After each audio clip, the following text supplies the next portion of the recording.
بعد حضور اکرم صلی اللہ علیہ وسلم نے نبوت کا اعلان فرمایا. اس کے بعد احکامات اترنے شروع ہوئے جس میں عبادتیں ہیں، ریاضتیں ہیں. لیکن رب کی عزت کی قسم، یہ عبادت کے سارے احکام جس میں نماز ہے، روزہ ہے، حج ہے، زکوٰۃ ہے، جہاد ہے، تبلیغ ہے، دعوت اسلام، یہ سارے یہ بعد میں اترے ہیں. یہ اخلاق اور کردار کی دولت وہ دولت ہے کہ یہ 40 سال کے بعد نہیں، جب حضور کی ولادت ہو رہی ہے تبھی سے آقا علیہ الصلوۃ والسلام اپنا اخلاق بھی لے کر آ رہے ہیں، کردار بھی لے کر آ رہے ہیں. اللہ اکبر یا رسول اللہ.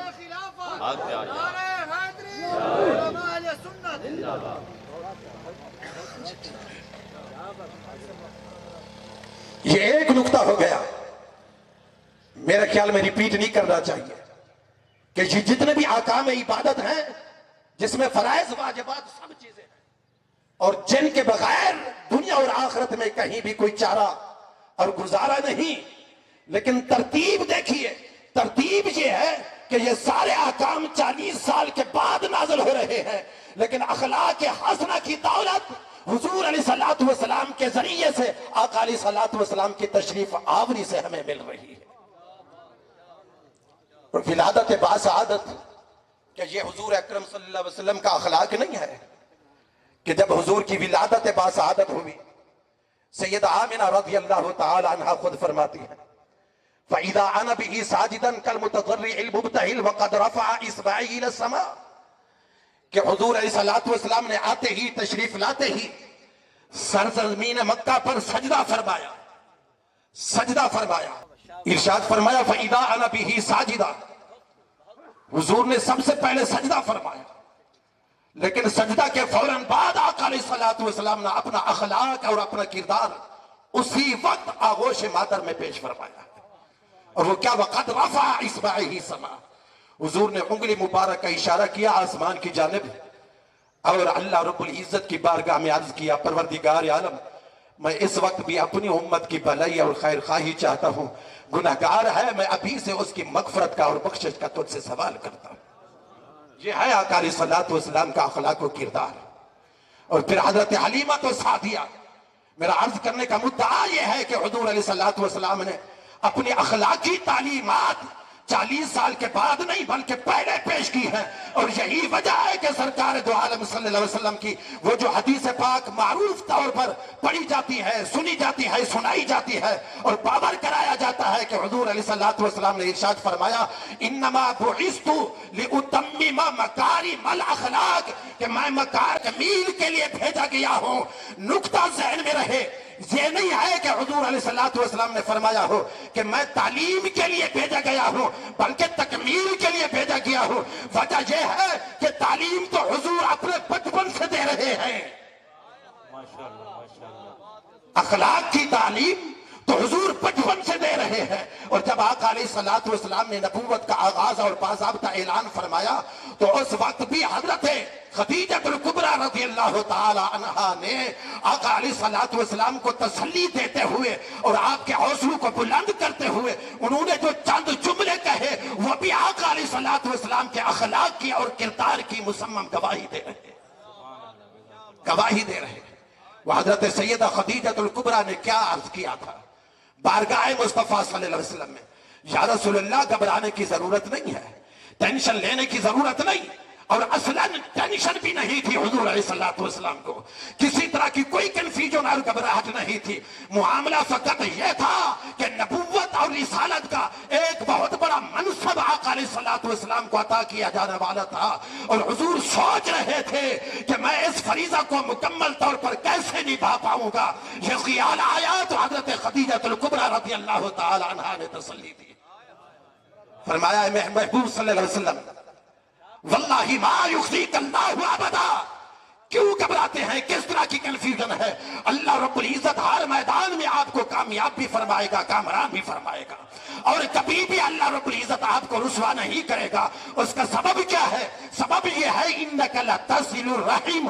اظہر المصطفیٰ سب جو قرآن کریم کی آیت کریمہ پڑھ رہے تھے، اس کا اگلا حصہ صلہ رحمی کا حکم دے رہا ہے کہ یا رسول اللہ، آپ کے اخلاق ایسا ہے، آپ کا کردار ایسا ہے کہ آپ قطع رحمی کرنے والے نہیں ہیں، آپ صلہ رحمی کرنے والے ہیں، آپ رشتوں کو توڑنے والے نہیں ہیں، بلکہ رشتے ٹوٹ بھی چکے ہوں تو آپ تو ان کو جوڑنے والے ہیں۔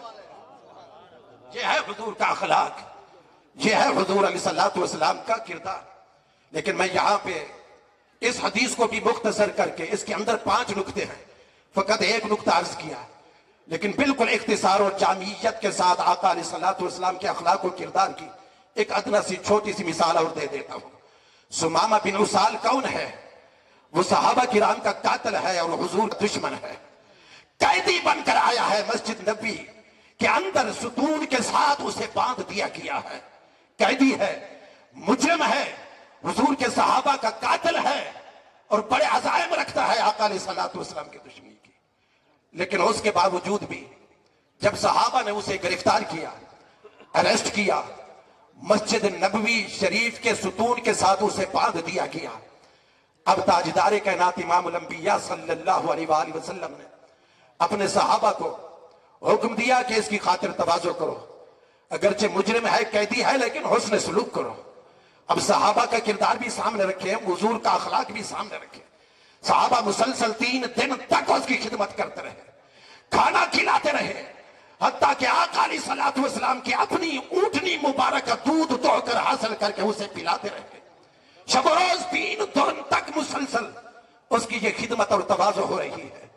حضور علیہ السلام تشریف لائے ہیں، آقا نے آپ پر پوچھا ہے ان تنعم علی شاکر، اس نے 3 باتیں عرض کی ہیں۔ یا محمد، بات یہ ہے کہ اگر رہائی دے دے تو آپ کا احسان ہوگا، خاندانی شخص ہوں کبھی بھول نہیں پاؤں گا۔ وَإِن تَقْتُلْ تَقْتُلْ زَادَ مِن، لیکن اگر سزائے موت دے دے اور قتل کا فیصلہ صادر کر دے تب بھی یہ رائٹ بنتا ہے، اس لیے کہ آپ کے صحابہ کو میں قتل کر چکا ہوں، شہید کر چکا ہوں۔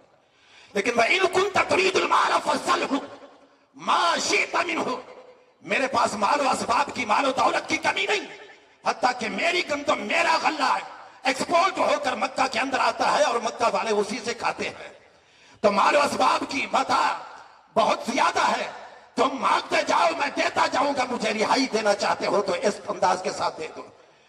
خاموشی کے ساتھ حضور علیہ السلام نے، بس میں کلوز کر رہا ہوں، وہیں رب کر رہا ہوں، آقا علیہ السلام خاموشی کے ساتھ گزر گئے۔ دوسرا دن پھر یہی سوال، اور پھر یہ 3 جواب، تیسرا دن پھر یہی سوال، پھر یہ 3 جواب، لیکن حضور اکرم صلی اللہ علیہ وآلہ وسلم نے اس وقت اس پر پریشر نہیں ڈالا، مجبور نہیں کیا اسلام قبول کرنے کے لیے، اسلام کی تعلیمات کو پیش نہیں کیا، اپنے ذاتی کردار کو اور صحابہ کے کردار کو ان کے سامنے پیش کیا۔ جب وہ کچھ نہ پریشر پڑا اس پر، اب حضور علیہ السلام نے ارشاد فرمایا فَتْرِكُوا سُمَامَةَ، سمامہ کو آزاد کر دو، رہائی دے دو۔